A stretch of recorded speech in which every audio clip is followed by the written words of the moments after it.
Do you want to make some eclairs and eat them too? Here are some things that you shouldn't do. This video is not about how to make eclairs.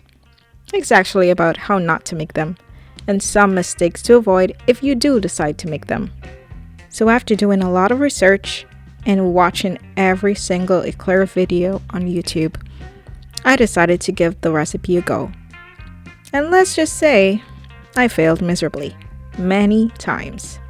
From runny dough to undercooked and deflated shells, it just wasn't as easy as I thought it would be. So here are some of the things that I learned during this long process.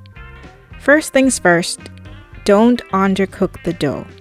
You want to cook the dough for about 5 minutes, mixing it constantly. You want to do this to evaporate as much of the liquid as possible until a skin forms on the bottom of your pan. Then just add as many eggs as you like. No, don't actually do that. Weigh your eggs. We really want to control the amount of liquid that goes back into the dough. Don't add your eggs to hot dough. This can cause the eggs to scramble and the dough to have an eggy smell and taste. I'm the star. If you think your dough is too runny and it doesn't form that lovely V shape when you hold it up on the paddle attachment, then it's best to just start over.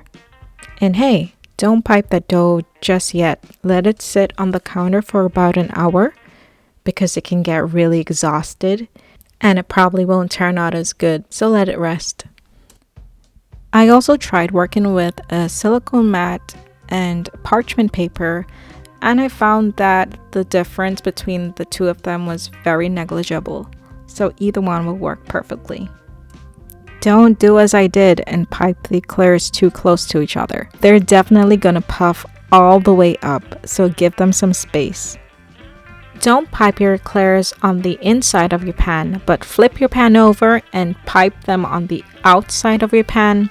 This will help with the heat distribution and your eclairs will bake more evenly. If you're not great at piping like I am, it's great to know that you could just use your dampened fingers to neaten up any imperfections that you have in your eclairs. I found that misting with coconut oil or water helps with the even browning of the eclairs.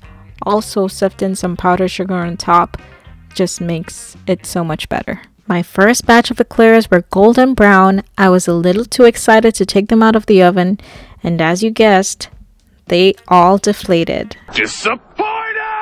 So it's definitely best to bake them until they're a dark brown color. And this for me was at 350 degrees Fahrenheit for around 55 minutes to an hour. It's so important to poke holes in your eclairs and put them back in the oven with the oven off and the door slightly open, and this will help them to just dry out. This will help the eclair to keep its shape. The last thing we want when we're about to fill our eclairs are collapsed eclairs. Now let's get to the good part. Don't ever put your filling in a warm eclair.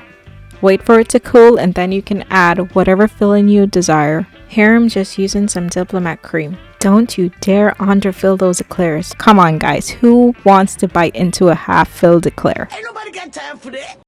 Now you can add whatever topping you like. I am simply adding chocolate. And if you plan to use these later, don't fill them just yet. Just place them in a Ziploc bag and place them in your refrigerator. And you can fill them when you're about to use them.